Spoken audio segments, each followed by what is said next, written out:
Did you realize that testosterone replacement therapy can potentially increase your estrogen? I mean, that sounds crazy. Here you are trying to increase your testosterone, and it backfires, and you end up with too much of the opposing hormone, estrogen.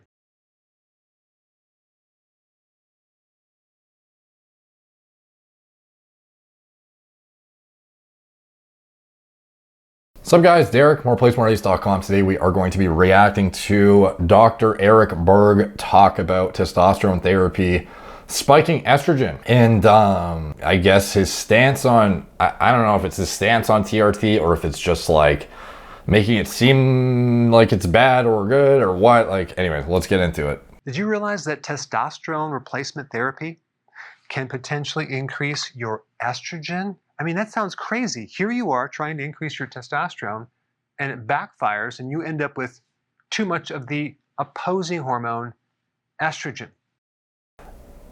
I don't know if he is saying it backfires like as a means of like he actually thinks that, or if he thinks that we, the audience, think that because we assume estrogen is bad. Like, it doesn't backfire because you would think that if you actually medically needed TRT, you would also need it for the downstream production of estrogen. So if you are testosterone deficient, you're probably estrogen deficient too, unless you are really overweight or something like that. Anyway, like, yeah, testosterone raises estrogen, but you also, the whole fucking point and part of the actual application of testosterone is to create estrogen. Like, that's one of the downstream mechanisms that regulates a myriad of very important physiologic functions in the body. So no, it doesn't backfire. It's exactly what it's supposed to do. Here's what you need to know. The majority of estrogen in men comes from their own estrogen. Extra testosterone acts as a precursor for more estradiol. So it's not extra because you're replacing what you should otherwise produce. So it's a physiologic amount. It's not extra because you are going to be shut down if you're using exogenous TRT. So it's not extra testosterone. It is the amount you should have, followed by the amount of estrogen you should also have, dictated by aromatase enzyme activity in target tissues. So anyways, continue. Especially if you are overweight. Okay, yeah, if you're overweight, the more fat you have, the more aromatase equals the more aromatization into estrogen you could have, which if you were natural, that would provide negative feedback to your HPTA, which would otherwise cause you to have lower testosterone production because you're reaching a physiologic amount of estrogen faster or, you know, easier than the guy who is leaner, who would otherwise produce more T because he doesn't have as much aromatase activity producing as much estrogen. But if you are on TRT, is that really relevant? Like, yeah, you're going to produce more estradiol if you are overweight regardless, actually. So yes, that is correct. So your fat cells make an enzyme called aromatase. Aromatase causes testosterone to be converted to estrogen. So this is one of the side effects of testosterone replacement therapy. So when he says this is one of the side effects, it's not a side effect, it's actually an expected effect, and it's an expected benefit. That's the whole point. If testosterone didn't aromatize into estradiol, we'd be fucked. We'd have to use exogenous estradiol tablets or injections or a patch or whatever. So it's not a side effect. It's exactly the downstream cascade of hormone metabolism. That's exactly what you're trying to get. You get excessive breast tissue, and there's quite a few other symptoms involving excess amounts of estrogen. And so the symptoms of low testosterone, thinning hair.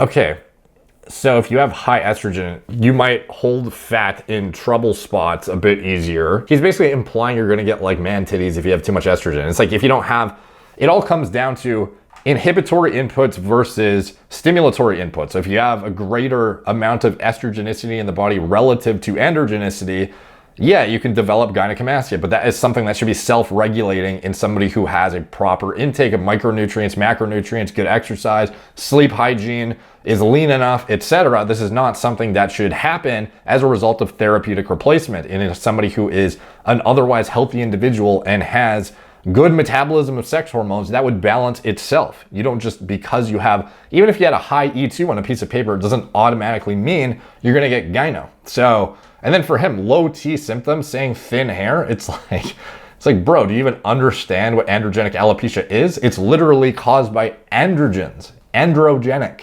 alopecia, as in caused by androgens like testosterone and DHT. So no, low T is not the causing of thin hair. There's a reason why all women in old age have their hair, and even if they don't, it's typically the women who are menopausal and have low hormones to begin with. But it's how many girls have hair in their 50s and 60s and good heads of hair? How many dudes have it? Like fucking none. What's the reason for that? Androgens. That's the bottom line at the end of the day. I'm not saying you should inhibit them. I'm just saying at the end of the day, the cause is in fact the androgen. So no, low T does not cause thin hair. Maybe on your body it might, but on your actual head, low T and downstream dihydrotestosterone 5-alpha reduction is what causes thin hair. Unfortunately, that's just the cards we've been fucking dealt as males, unfortunately. Decrease actual body hair, starting with loss of hair on the lower legs, erectile dysfunction, decreased libido, decreased muscle mass, having blood sugar issues.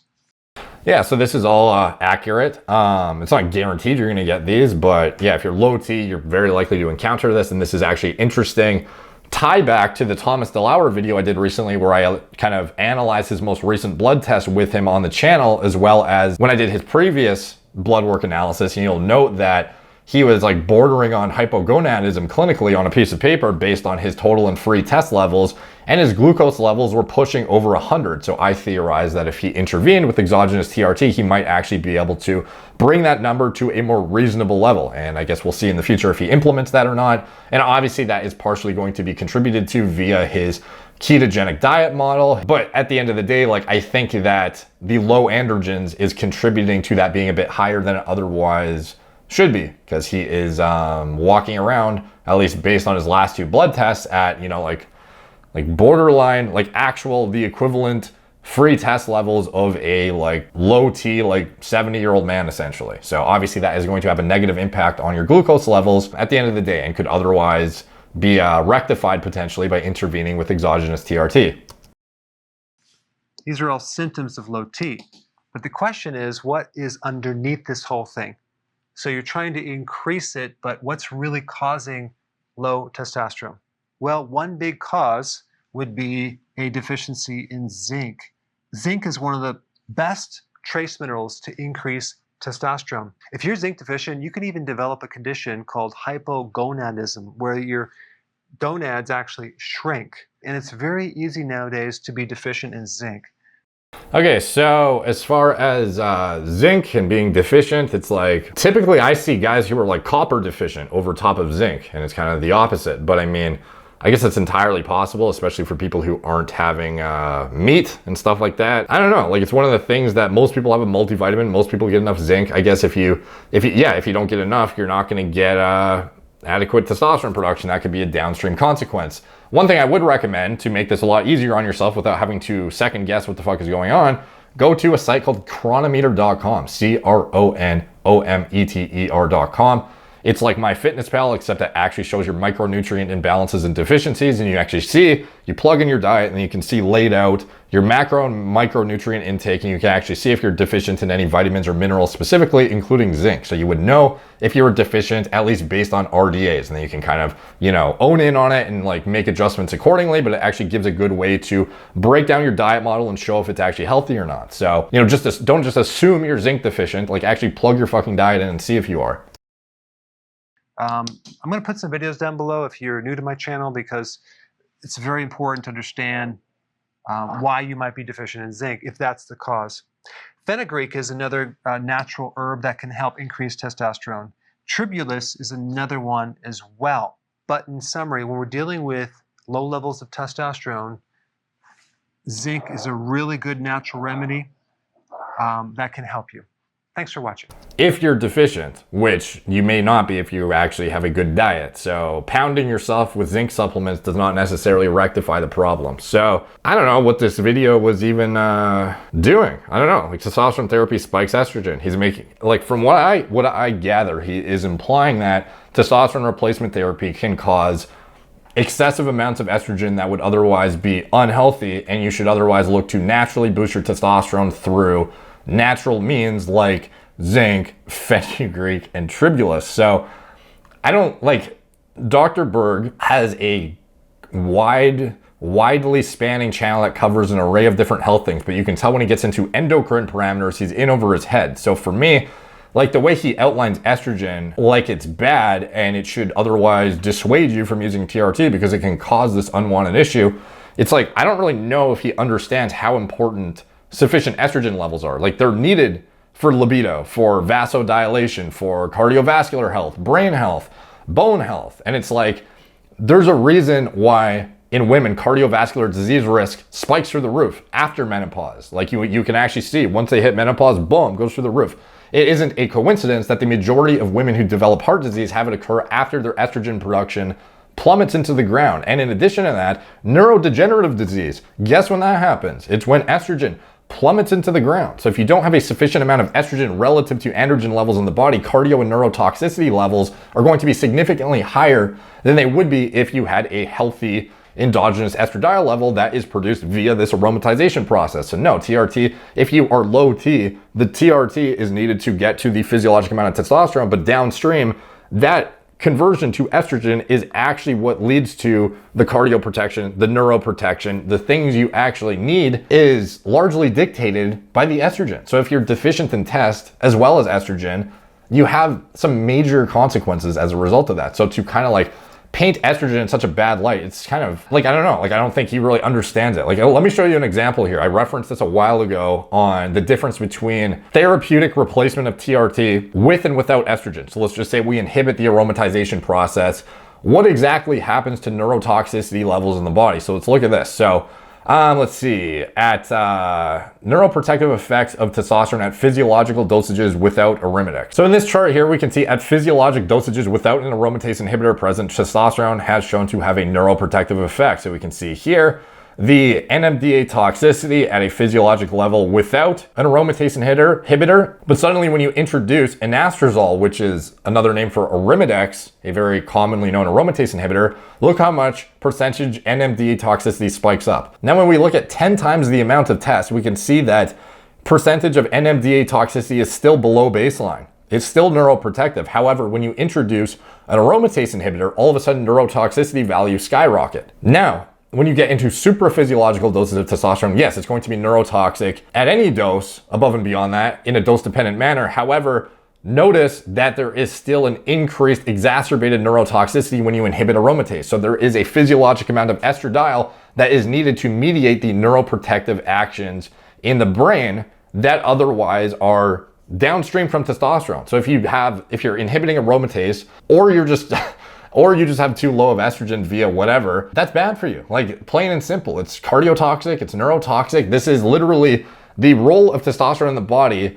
It has a myriad of different functions, but one of them downstream in a neuroprotective context is literally to prevent the progression of neurodegenerative disease. And this is what it does at a physiologic replacement amount. Obviously, when you get into bodybuilder territory dosages, you're going to have excessive amounts of androgens or a neurotoxic, but that physiologic amount that is actual therapeutic replacement that you're supposed to be producing otherwise leads to a downstream aromatization into a therapeutic amount of estradiol that otherwise results in neuroprotection that you're not going to get if you inhibit the aromatization process or if you do anything else to prevent your estrogen from doing what it's supposed to do. So Dr. Berg needs to stay in his lane, in my opinion, because it is like he covers it in layman's terms, which is cool to try and like educate his audience, but he doesn't know the fucking benefits of any of the shit he's talking about. He paints it in a light like it is bad when he doesn't actually understand. Like you would be in a compromised position if you were low T and trying to tell a guy who actually has like primary hypogonadism, like bro, just use more zinc and fenugreek. It's like,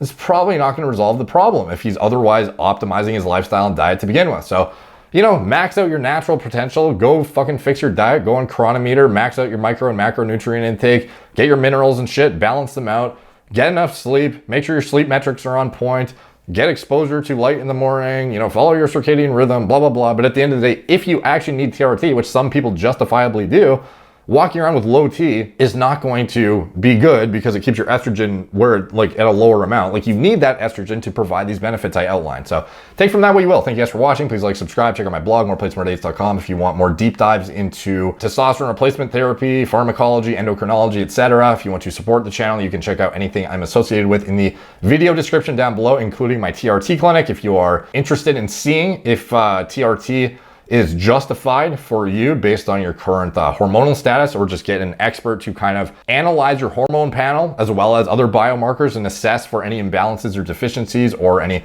problematic areas that you might have, I highly recommend you check it out. And it's all telemedicine from the comfort of your own home through Skype, FaceTime, Zoom, very convenient. Way of the future in my opinion. Check it out. Anything else I'm associated with, video description below. Follow me on Instagram at moreplates_more_dates, Facebook, Snapchat, BitChute, Twitter, TikTok, Apple Podcasts. And if you want to rate it 5 stars on the podcast, that would be much appreciated too, because I think it helps the algorithm there. And obviously the comments help the algorithm here. So thank you guys for watching. Talk to you soon.